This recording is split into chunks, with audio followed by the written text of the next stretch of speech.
spite of all our communication technology, no invention is as effective as the sound of the human voice. When we hear the human voice, we instinctively want to listen in the hopes of understanding it, even when the speaker is searching for the right words to say. That's because the human voice resonates differently from everything else in the world.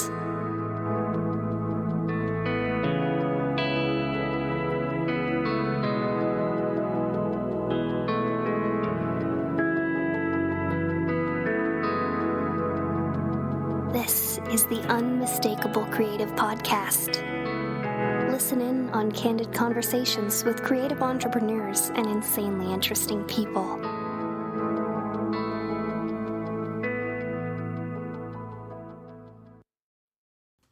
Amber, thanks so much for taking the time to join us. Oh, it's my pleasure, and I'm thrilled to be here too. I really appreciate you inviting me to be part of this. Yeah, absolutely.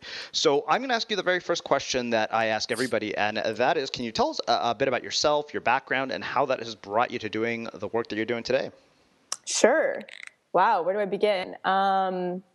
Let's see. I'm thinking, how far back do you really want me to go?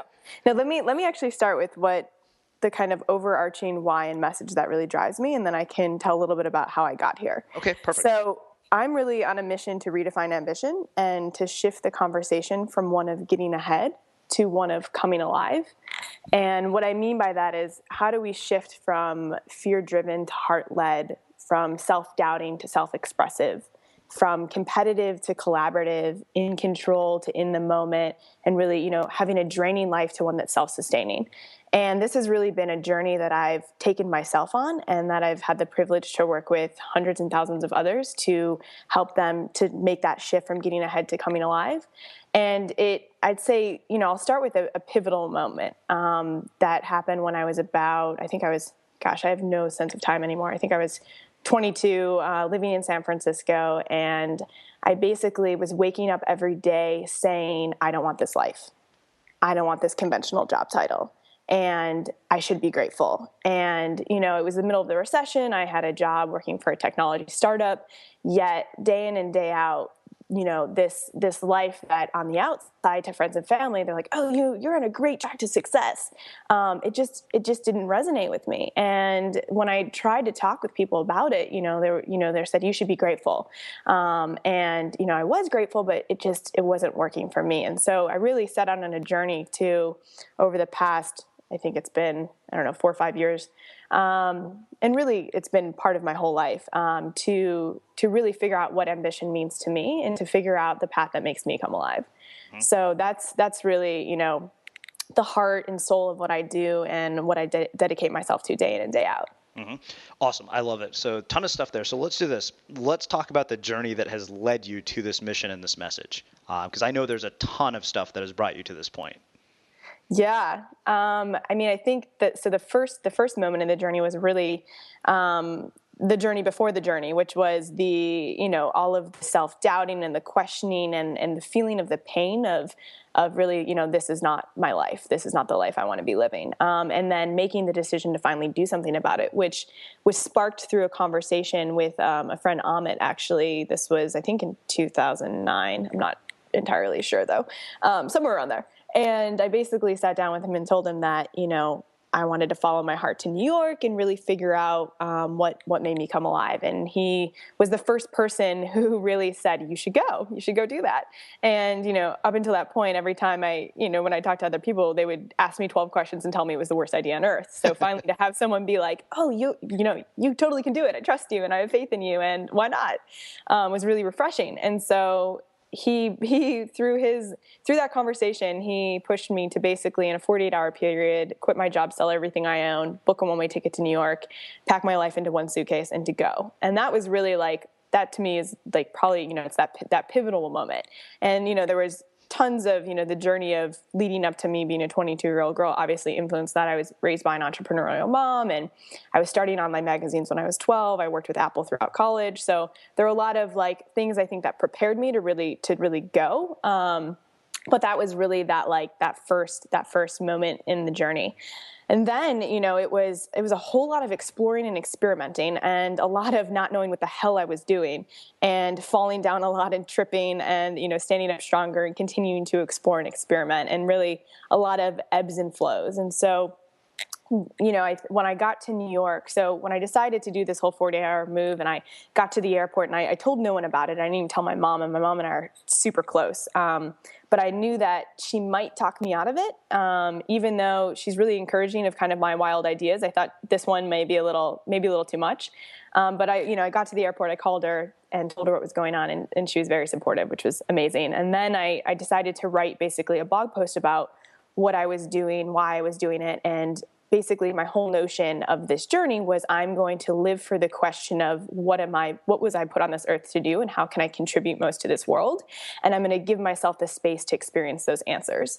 And so I wrote about that. And when I landed in New York and turned on my phone, I was shocked by the number of text messages, emails, and tweets and Facebook, posts that I'd gotten from people who got whiff of this blog post. And that really was, that was a moment for me, because I think, the CEO of some venture capital firms sent it to a CEO listserv. So I was getting emails from these CEOs and different digital agencies wanting to hire me, yada, yada, yada. But I was kind of in a place where I'm not looking for a job right now.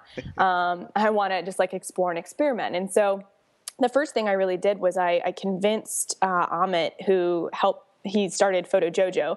I was like, hey, let me be your East Coast creative sidekick. And if you introduce me to the different startup founders that in New York, I'll go in and try and figure out how we can create a meaningful collaboration with Photo Jojo so that we can, build community on both sides, spread the word about Photo Jojo, and sell more stuff, ideally. And so, he introduced me to the team at Tumblr, he did Vimeo, Busted Tees, Squarespace, and, it was just a whole lot of just making it up as I went along. And we ended up with Tumblr figuring out this 30-day photo challenge where, every day there was a new photo theme, a new judge, and a new gift. And that, that went on for 30 days, and thousands of people contributed photos. With Squarespace, it was the most money I ever made in 5 minutes. I walked in not knowing exactly what was going to happen, but I basically was like, yeah, the Photo Jojo audience is like this, and yada, yada, yada, just talking to him. He's like, great. So can I get a $15,000 or $20,000 ad deal? And I was like, sure. And so it was a lot of kind of that. And then that ultimately led me to starting something called New York Night Owls, which was this late night co-working group. And I really wanted to explore, bringing techies and creatives together late at night to get shit done. We worked from 9 p.m. till 3 a.m. And that concept really took off. I think it was so out there that the New York Times wrote a post about it. We were on the Sunday business section. ABC World News did a story, and we ended up spreading to some 20 or 25 cities around the world in a couple months. And again, these weren't things that I wanted to do forever, but it was just more about exploring and really through experience, figuring out what it is that I'm good at and how it is that I can serve others. And I think what was most impactful is that I kept writing about the ebbs and flows of the journey. So the blog is really the thread that ties it all together. And it was through writing and through sharing vulnerably of my experiences and, my struggles and what was and was not working that I started accumulating, just people, tons and tons of emails from people sending me their life story and asking me what they should do. And it ended up getting to the point, it was actually, when I was working with Seth Godin on the Domino Project, we were creating this publishing experiment that was powered by Amazon. He helped kind of bring more attention to what I was doing, of course, Seth Godin. And that's when I just the amount of emails I was getting became overwhelming. And a friend of mine over a beer one day was like, well, this is a business opportunity, Amber. Why don't you figure out a program in which you can serve them? And because it was, writing and really helping people to make that shift from getting ahead to coming alive and really designing their ideal life was what I was always most drawn toward. It's what lit me up. It's what I would spend my, days and nights helping friends figure out for themselves. It was just where I kept going back to. And so eventually I launched something called the Passion Experiment, which was this one-on-one coaching program. And I think that was about 2.5 years ago now. And so since then, I have helped, I think, over 100 different, whether it was a CEO of $100 million business to, a trader in Hong Kong to social entrepreneurs, designers, photographers, writers, a whole range of people really to rethink and redesign every aspect of their life. And that then led to starting something called the Bold Academy, which was this life accelerator program. And that was really influenced by, there's all of these tech accelerators out there. And I had been working for a bit with the Unreasonable Institute, and they accelerate social entrepreneurs. And what I ultimately realized is that I was less interested in the acceleration of the innovation, and I was more interested in the acceleration of the innovator and why they're doing what they're doing and what their optimal rhythm and flow looks like and all of that. So that led to Bold, and there were a whole lot of learnings there. And now there's more exciting things in the works. Wow. Tried to make that as short and sweet as possible. I'm really glad you didn't. I'm already thinking we're probably going to have to do 2 interviews with you just because there's so much here to cover in an hour. I'm seriously blown away. So let's do this. You've given me a ton of material to work with. So let's start actually at the beginning of this conversation. One of the things that you said early was that you said, you realized that you didn't want the life you were living, but you're also plagued by the same things that all of us are plagued by, which is fear, self-doubt, and then of course in you make that 48-hour bold decision to just suddenly leave everything and go. And a lot of people are not going to have that option, but they're wanting to make drastic changes. A lot of people listening to this, and they're plagued by all the things that you are plagued by. And I'm curious, when you work with people, how you get them past that, because I feel like so much of what holds us back is not our ability to execute things, but our baggage that's emotional and all these false stories. Absolutely. And that's exactly what it is. It's a process of inquiry and really diving deeper and deeper and deeper to know the underlying, maybe it's a fear of not being good enough or a fear of rejection. It's a process of really identifying what that underlying fear is and then going back to the story that started it. And what I typically do with clients is I'll actually even get them to name that person or that part of them that is plagued by fear, which is I call the fear voice. And so my fear voice, her name is Grace. And Grace is actually just really interested in making sure that I'm composed and I'm graceful and I'm have it all together. And she's kind of the perfectionist tendencies but she ultimately is here on my side. But, Grace sometimes will get in my way.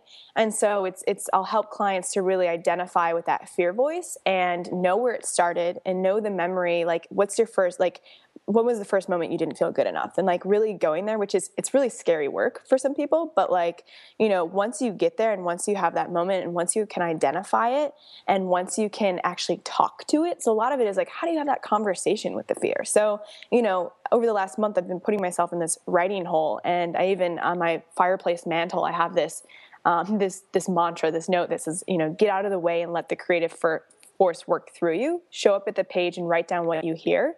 Eavesdrop rather than invent. You don't have to be in the mood just right because you aren't doing it. And the whole idea was I wanted to accumulate more pages and not judgments, because sometimes when I write, I can get into editor mode, which is when Grace shows up and wants it to be perfect.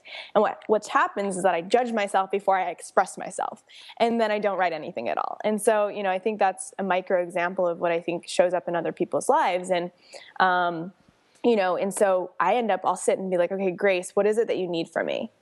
Why, and I'll talk to her and I'll reassure her and I'll make her feel comfortable. And then that will usually give me the faith, the trust, to really to move forward. Cause it's about completing the incomplete in your past. Love it. It's just genius. Yeah, I would completely agree. It's funny, my Blogcast FM backstage co-host Greg Hartle and I have talked about this. He said as you've let go of baggage and false stories, have you noticed that suddenly all these things start working out in your life? Totally. Because you know what it is? I think that all the things that you're talking about, the fear, the doubt, the anxiety, all these things, what happens is we fill a space in our lives with these things, and once we get rid of them or once we let go of them, that space is open to create something that doesn't exist. And that's been probably my most profound discovery of this whole entire year. Every time something goes away that I thought was good or bad, I realize, okay, there's an open space and a blank canvas. That means anything amazing could fill that space. And the last 60 days have been clearly indicative of that. Yeah, absolutely. And cheers to you for that. That's amazing. So, well, let's do this. Let's shift gears a little bit and let's start talking about kind of, you hit the ground in New York. And one of the things you mentioned is that, you conducted a lot of experiments and you fell flat on your face in some of them worked. I do want to get into specifics, but talk to me about sort of lessons learned from the experience you conducted, how people can conduct their own experiments and how they can make sure those experiments are useful and learn from them. And then we'll get into some more specifics around the things that you've worked on and been a part of. Sure. So, I think starting any experiment is what's the hypothesis? Like, what are you hoping to learn and gain from here? And so I guess to take a step back, the biggest mistake that I've made in experimentation is just going fully all like, I'm an all in or all out person, and I would go fully all in without maybe doing a little bit of thinking in advance, which I think, I guess trying to figure out how to answer this. I think first off, I think you need to act first, reflect later, and then iterate. And so a lot of why I'm editing myself here is because, I think if I wouldn't have gone all in and kind of fallen flat on my face, I wouldn't have had that space to really reflect and then iterate and create something better in the future. So I think that what holds people back actually is if they think too much and try to make it perfect, they actually won't take action. Mm-hmm. And so it's allowing yourself to, wherever you're at right now, you're ready to keep taking action. And knowing that however you fall on your face, which I believe that for the rest of our lives, we're going to continue falling on our faces to some extent, in some way, you're going to continue to grow and improve from that place. So it's first to start wherever you are and just remember the thinking of act now, reflect later, and then iterate. And I think, like a good example with Bold Academy is, I think there were really like 3 key learnings for me. And the first was that, well, here, let me talk about actually what didn't work. What I realized that didn't work is that it was a 10-day program. People came in and it was so powerful that they left their place of comfort to step into a house where they didn't really know anyone. They didn't know exactly what was going to happen. They were committed to really becoming their boldest self. But what happened is that when they left Bold, they went back into their environment that they were comfortable in. And so I don't think it worked from a long-term support and sustainability and change perspective. It was really a catalyst that created the spark for transformation. But ultimately what I realized through Bold was that, I want to go deeper. I want to dive in over a period of time, build lasting relationships, and connect the dots for a more sustained period of time. So Bold was really an experiment for me in figuring out what is the curriculum that drives facilitation, and like how can I engineer a community such that I can make sure that the right people are in the room to serve each other's areas of weakness and to help each other grow in the ways that they really hope to grow. Mm-hmm. Awesome. Okay, so we'll come back to Bold because I definitely want to get into a lot of detail around that as well. But let's start with a lot of the projects that you initially worked on when you got to New York, starting with Photo Jojo. And I guess the question for me around this is, a lot of people are going to hear that and say, okay, well, Amber happened to be connected to a lot of people that could help her make this happen. And to me, that's not really the point here. The point is that that's accessible to anybody because we all have networks, we all have contacts. So if you're guiding somebody who literally hits the ground fresh in a new city in that same situation and wants to find opportunity or create opportunity for themselves or create demand for themselves, how do you get them to do that? Yeah, and it's funny. It's like I wasn't connected to anyone, and then I was connected to people. It's everyone makes that shift, and I think it's all about contribution and giving. Mm-hmm. So giving before you ask for something in return. And so even with Amit, I was just like, hey, let me figure out. I wasn't like, hey, you should pay me. I was like, hey, like I'm really excited about what you do, and I would love to help further your brand and message.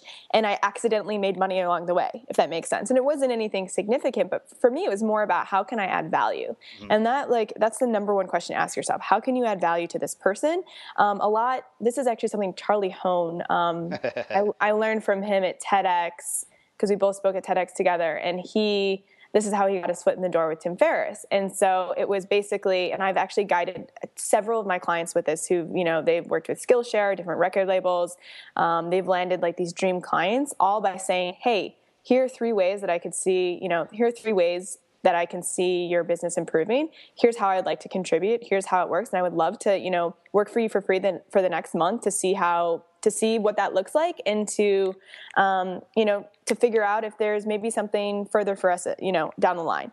And what's happened again and again and again is either one of two things. So one, the client goes in and it's their dream client. Oh my God, they're so excited. They work with them and they're like, oh, this isn't what I thought it was going to be. I'm not really interested in actually working with them. So it's amazing that it takes the dream-like-ness out of it and actually allows you to experience what reality is. So while, on terms that aren't going to hurt you or them, because it's this 30-day experiment and it's all about contribution and exploring how your gifts can serve them.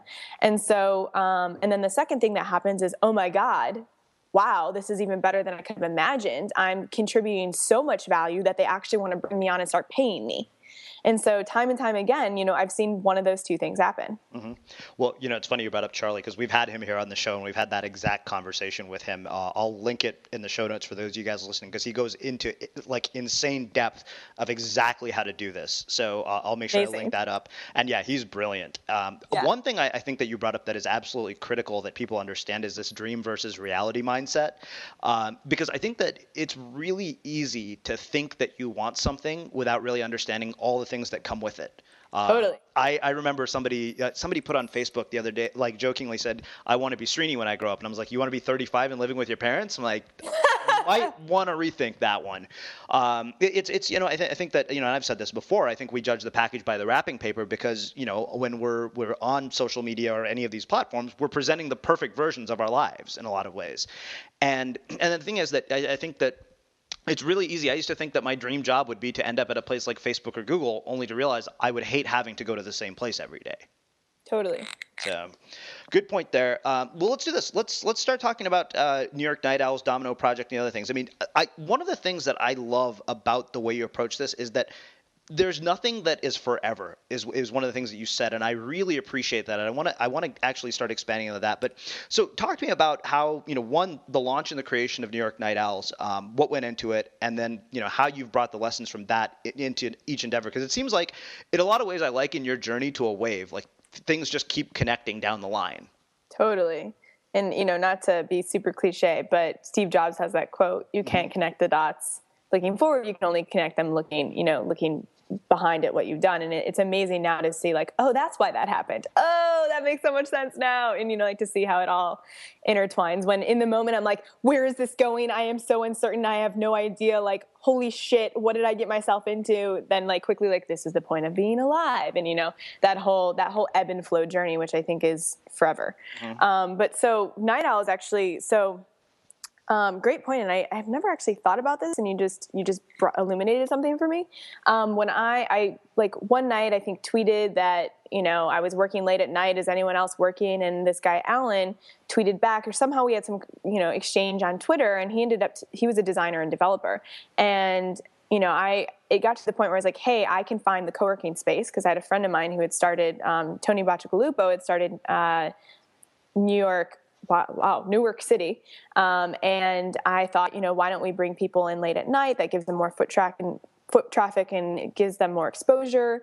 And, we can use their space while promoting this idea and bringing people together late at night. And what Alan taught me very quickly was he basically went from idea to website in 2 days, and went from idea to website in 2 days to our actual first meetup a week after our first tweet. And he really showed me the power of MVP, get it done, start it, go. Mm-hmm. And I was amazed at how quickly we were able to turn around and have the first one and have 35 people show up. And so it was, he really showed me of how can we cut out everything that doesn't matter to get this first iteration up, to see if it resonates and to see if people are interested and whether or not it has potential as an idea to spread and impact people.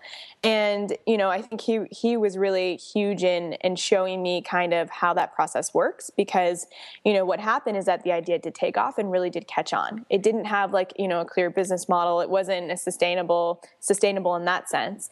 But people were really drawn to the idea. They wanted to meet people like them who were crazy enough to work from 9 p.m. till 3 a.m., which was, totally goes against the conventional working hours. And, and it really ended up, again, 20 cities in 3 months. Mm-hmm. So that was the power that he taught me in that first experience. I love that. And it's funny. I mean, it's almost the exact sort of thought process behind how we brought the Instigator experience to life. Like we threw up a landing page and we're like, well, let's see if anybody actually wants to come to this thing.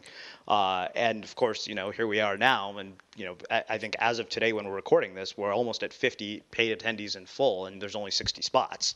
And it started basically as a crazy idea. I think, and Greg Hartle and I've talked about this as well, is I think that we really we overestimate how long it takes to do something, and we underestimate how capable we are of creating something really quickly.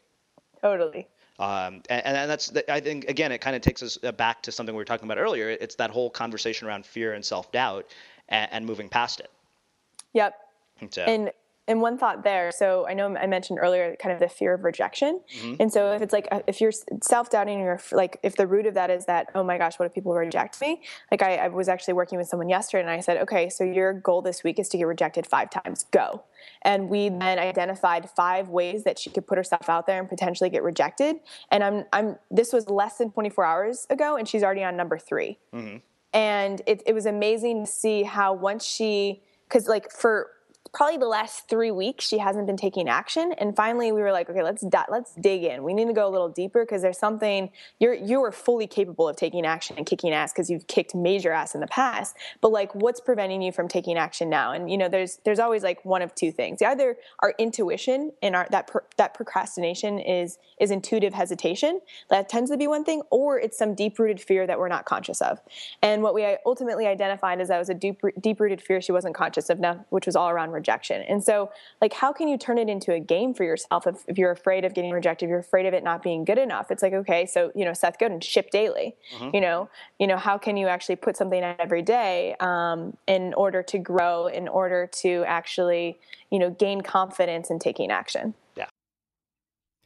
So I don't know about you, but vacuuming is not one of those things that I ever look forward to doing. But as you know, your environment has a huge impact on your creativity. So I still like it to be clean wherever I'm living and working. But now it doesn't have to be something that you deal with. If you're like me and you grew up in the 80s, you probably fantasized about the day when cleaning your house would be like it was for the Jetsons, meaning you don't have to lift a finger. Well, the good news is that we're already kind of living in that future. And the easiest way to make sure your floors are clean every day is with the iRobot Roomba Robot Vacuum. It cleans up after itself. The Clean Base automatic dirt disposal takes convenience to a new level, automatically empties its own bin into an allergen lock bag that holds 60 days of debris and traps 99% of pollen, mold, and dust mites, so you can forget about vacuuming for months at a time. Let the Roomba clean for you instead. It learns your home, finds dirt, and empties itself on its own. It's got powerful cleaning performance made effortless. Remember, if it's not from iRobot, it's not a Roomba. To learn more, go to irobot.com/unmistakable.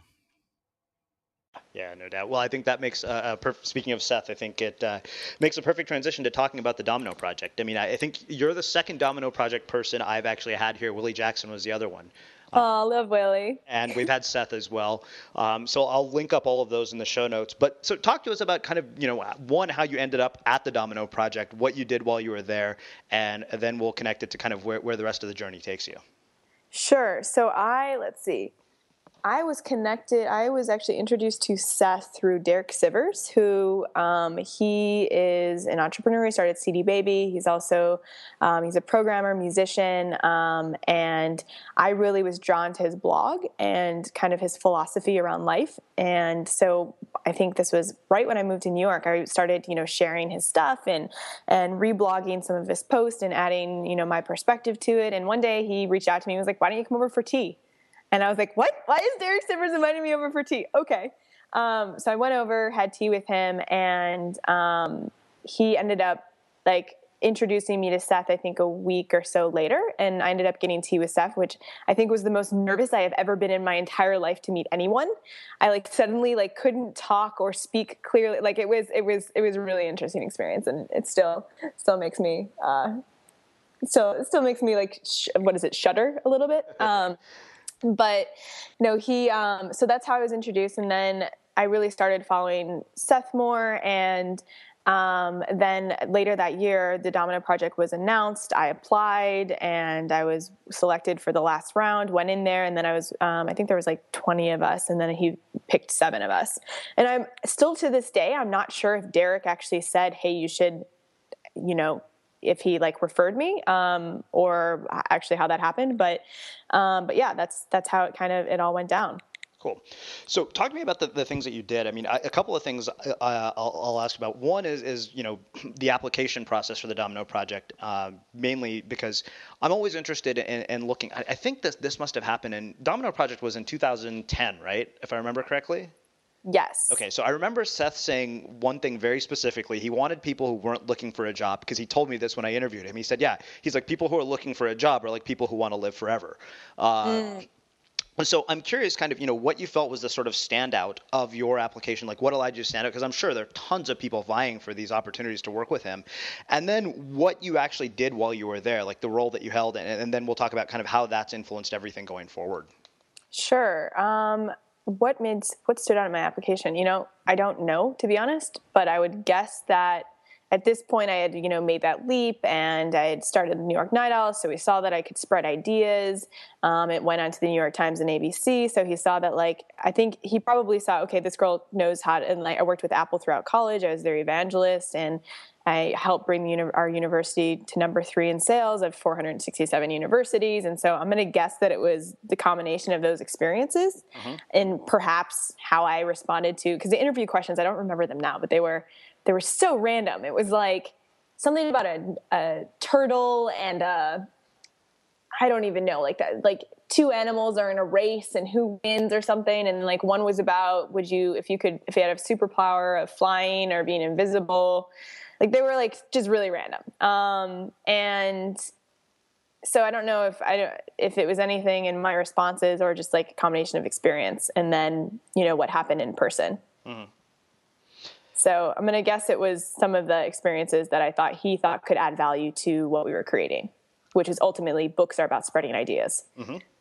So perfect. I think that makes us set up to talk a little bit about kind of the work that you did while you're at the Domino Project, and then we'll start getting into Bold Academy, your creative process, and all the things that I'm very, very interested in too.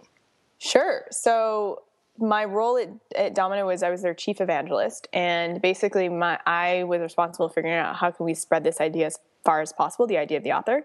And so I built a street team of 50 different online influencers, and people with blog ranged from 10,000 to I think some people had up to 100,000. And it was all about basically giving them a sneak peek into the Domino Project, giving them some, access to Seth and to the authors and to the ideas. And Stephen Pressfield, did a whole, interview for just the street team, and making them feel really a part of what we were creating. And they would then help us, they were committed to helping us spread the ideas. They got access to the books before everyone else. They got the Kindle, right when we had access to the Kindle, they had access to the Kindle version. And so it was just, for anyone who's passionate about, and people are obsessed with Seth. So many people applied for this and we picked 50 people.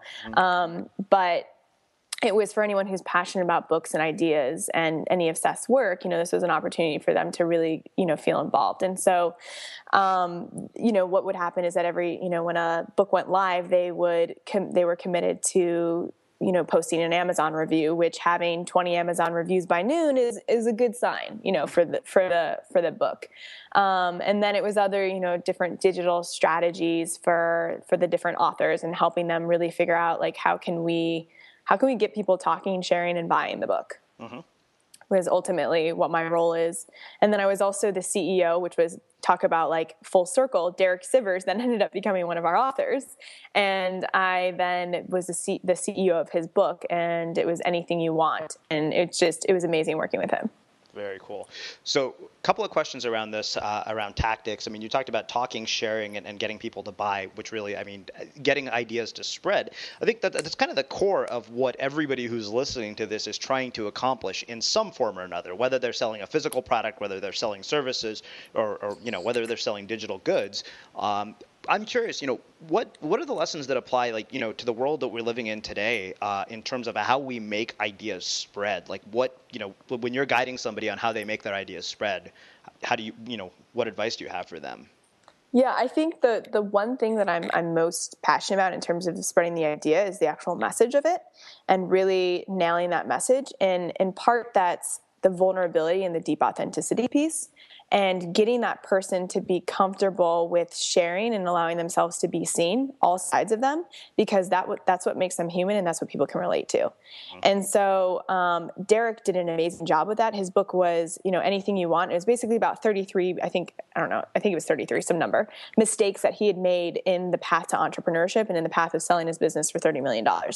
And what I loved is, how open he was, and people, really appreciated that about him. So that's one part, is actually like the message and the content. And the second thing is, why do people care about what you're doing, and where are these people who care, and how can you connect with them and form a relationship with them and a bond with them?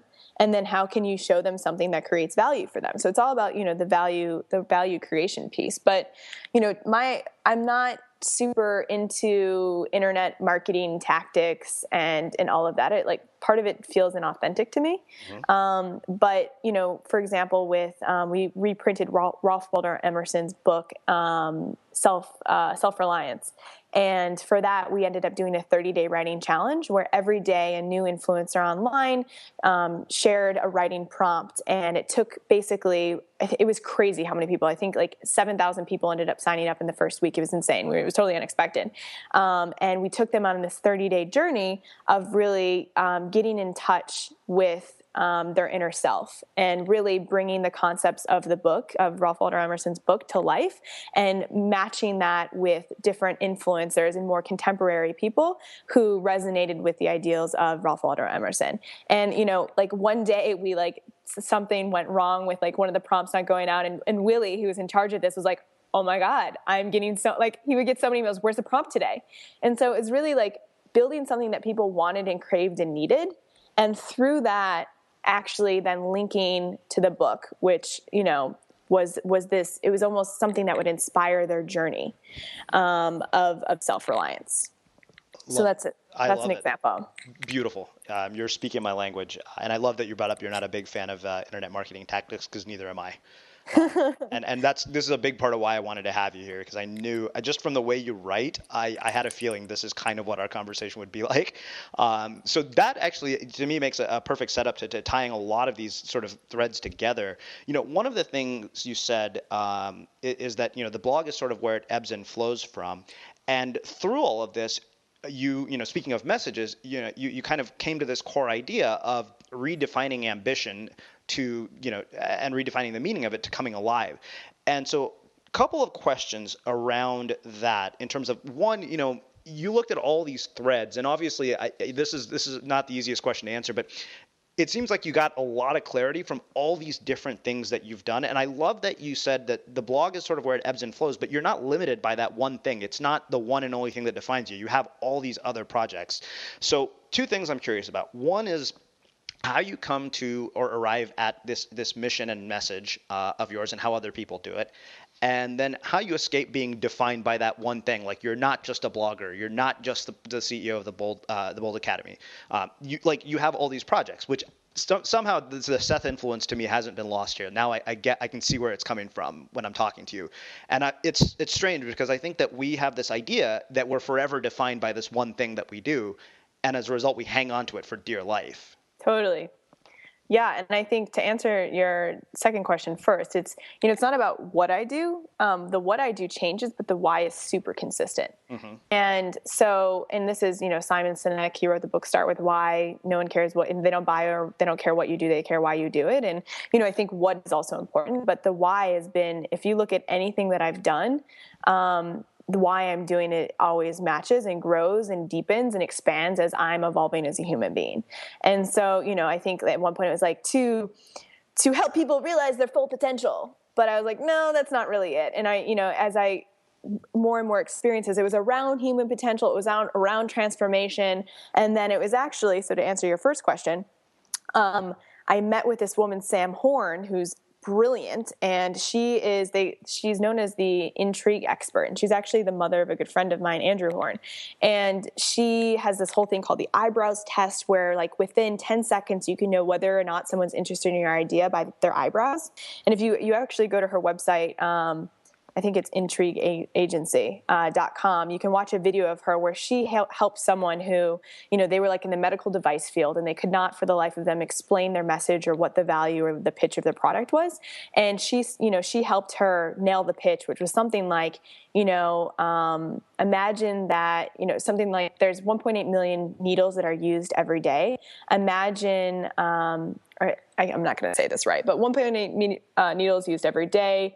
Of those needles, 80% of them are reused. Did you know that we're perpetuating the very diseases that we're trying to prevent? Well, we have the solution. And this woman ended up raising like millions and millions of dollars of venture capital on the spot because she was able to nail that message in that pitch.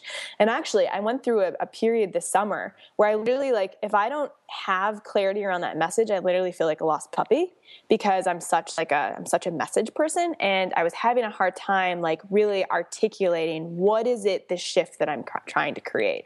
And so when I sat down with Sam at the end of October, she took me through like this 2-hour process. And at the end of it, she was like, Amber, everything for you is about redefining ambition, everything. And that's when we were like, cause I thought it was around like aliveness. Cause I really believe, aliveness is our natural state. And we have this, years of conditioning and schooling and societal expectations that take us away from our most alive self. But like part of what she's great at is that she has these like 7 C's to what makes a message spread. And I think I connected to her with Fast Company because I write for them. And she published something about how to like smash your next TED Talk, which gives basically like these 7 C's. And what I think, she really brought with this idea of redefining ambition is that she said it's much more commercially viable than coming alive. And she's like, that can be part of the message, but like if you want to really, like, everyone wants to be ambitious. So how do you then, help them redefine what ambition is in their own life? And so, it's really been a process and a constant evolving of the message. And I have to say that when I left that meeting, it was like a fire had been lit under me because I finally had that clarity on from getting ahead to coming alive, redefining ambition. And then I began to think about what are really the transformative shifts that I hope to evoke in someone. And, it's just been like explosion since. Mm-hmm.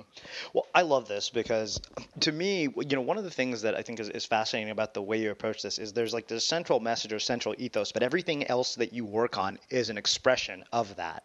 Totally. And that's kind of the way AJ Leon operates too. Like, I asked him, I said, he said, yeah, we do misfit, but he said everything we do is an expression of the misfit ethos. Like they're making t-shirts and they're a design agency, or their next product is a set of ties, like neckties. And I think that the more that you can get around this, I think that what's cool about this is that it actually is one of the great escapes from this path of mimicry that I keep seeing online.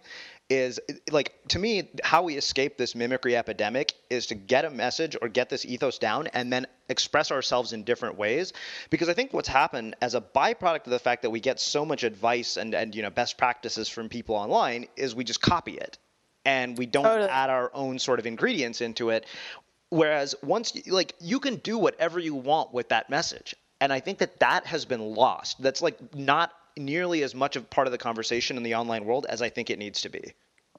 Totally, which makes me think of Duru, who is the CEO of Clean, and Clean is they've pretty much brought the detox mainstream. It's a detox program, and they're based out of LA. But he is a great writer, and I love his little musings on Facebook. And he wrote something recently that your calling is not the same as the expression of your calling. And so often we are trying to find our calling and make sure that our life fully is that calling.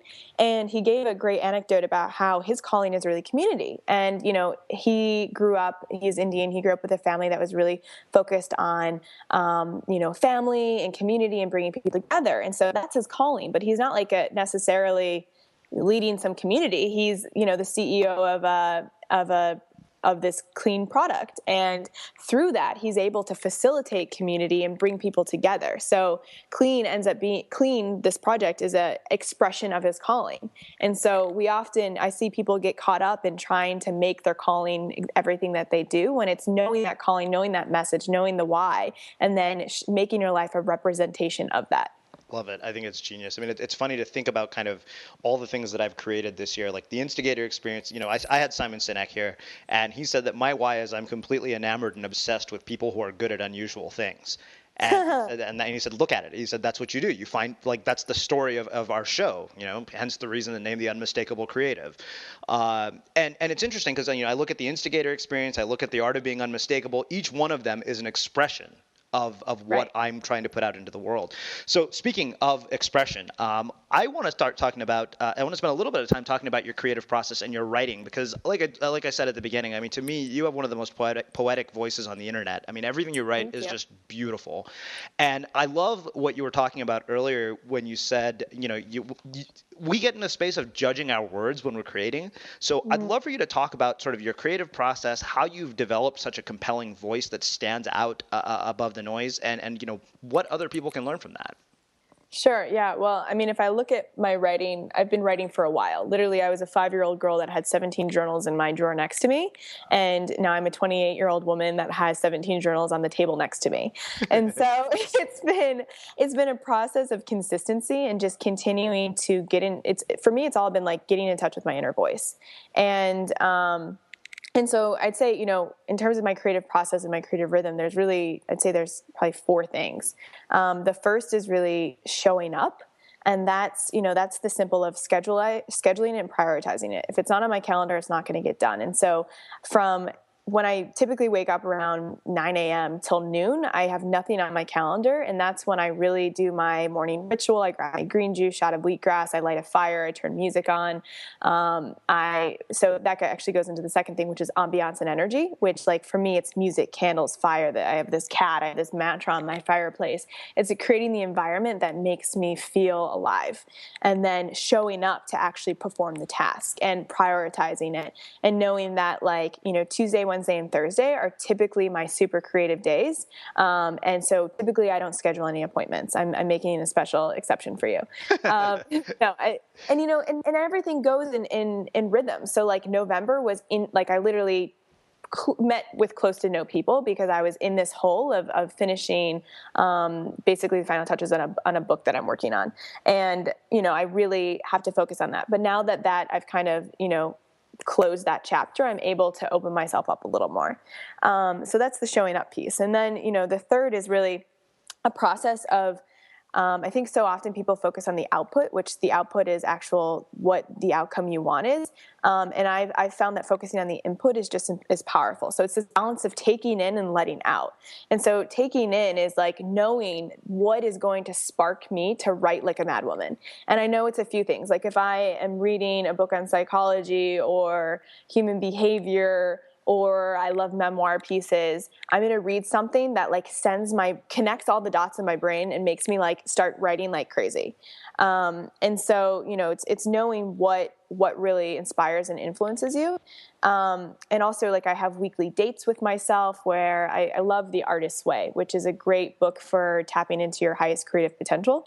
And she has 2 things in there, one of which is these artist dates. And so every week I take myself, whether it's, go to the MoMA and check out the art museum, I paint, I went on a 3-course vegan meal, and it was all about engaging my senses. It's all about taking myself on dates and allowing myself to really feel inspired.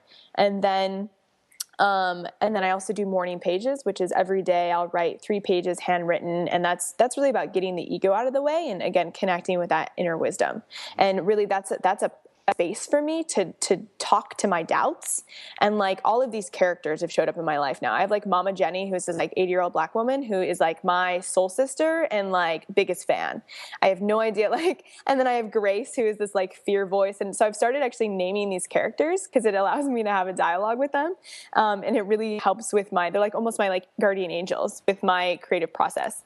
And then the second is letting out, which is, through filling myself up in that way, I'm able to fully let it out and express it. And that's where, Elizabeth Gilbert talks about this. It's, I've really come to believe that I am not actually doing the writing. I'm a channel for the writing to come through me. And when I get caught up in trying to invent clever words, I don't write authentically. When I just eavesdrop what I'm hearing, like it's like this wave comes over me and I'm able to really fully, express. And sometimes I'll get done writing something and I have like goosebumps. I'm like, I have so much energy and like my heart is like beating fast and I have no idea what I just wrote. And then I read it and it's like, where did this come from? So that's part of the process. And then the last is really, getting out of my own way, which is, again, talking with the fear voices and just being aware of it and acknowledging them rather than ignoring them or trying to numb them. I don't really even know where to start on commenting on that. I don't think I can touch it because I don't really have anything particularly insightful to say. That's brilliant. It's genius. There are two things that really stood out to me. One is that you create an ambiance that gives you the energy that you want, and I think that that's really overlooked. I'm kind of like you. I have my 1,000-word-a-day routine, and it makes a world of difference. I think that's just the craftsman part of it. Like that's how you become better at it, by just doing it a lot. I love that you brought up that it's handwritten. That's something, I'm very curious. Like, if I had your handwriting, I'd want to see it all the time, too. Unfortunately, when I write by hand, I'm like, wow, this is really ugly. So I can't write 3 pages of my own handwriting. But I'm curious. Which is exactly, you're judging yourself. Yeah, so no doubt. That judgment's going to show up in your writing, whether you're conscious of it or not. So I would encourage you to keep writing and to fall in love with your chicken scratch. Let me ask you, is writing by hand like a conscious choice because of, how inundated we are with inputs in the digital world? Because I feel like writing by hand would allow you to tap into your inner voice a lot more. Oh, totally. It's a completely different experience. And it's funny because like if I'm working, I tend to write blog posts on my computer actually, because there's something about my fingers on the keyboard, but I have this program called Write Room where basically it like looks like a white canvas that takes over my entire screen and I have no idea what's going on behind the computer. But that's when I'm in like inspired, ready to write and express something so that I can share it with the world mode. But the mode of like getting in touch with me and like in that inner wisdom and inner voice, there's something really unique and special about what happens in the written hand. And often the insights that I have in the written hand are what I take to the computer screen.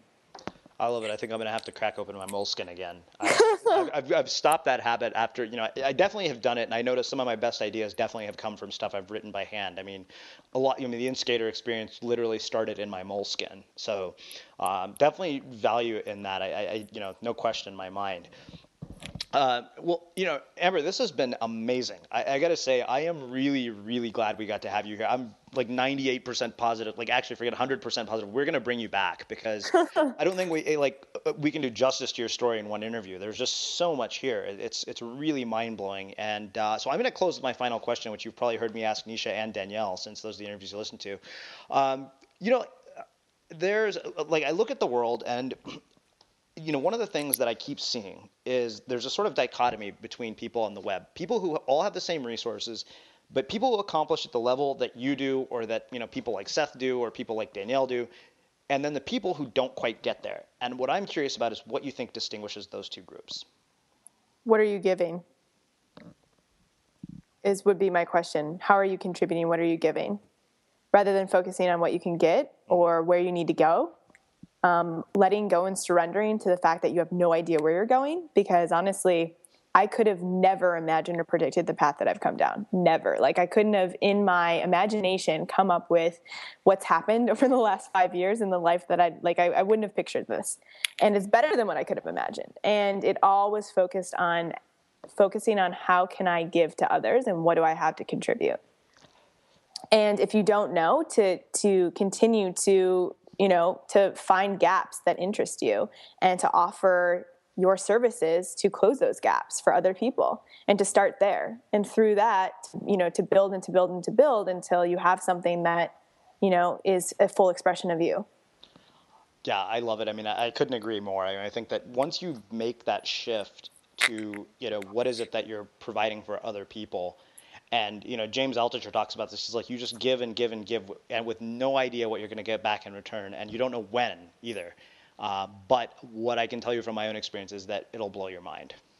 Totally. Yeah.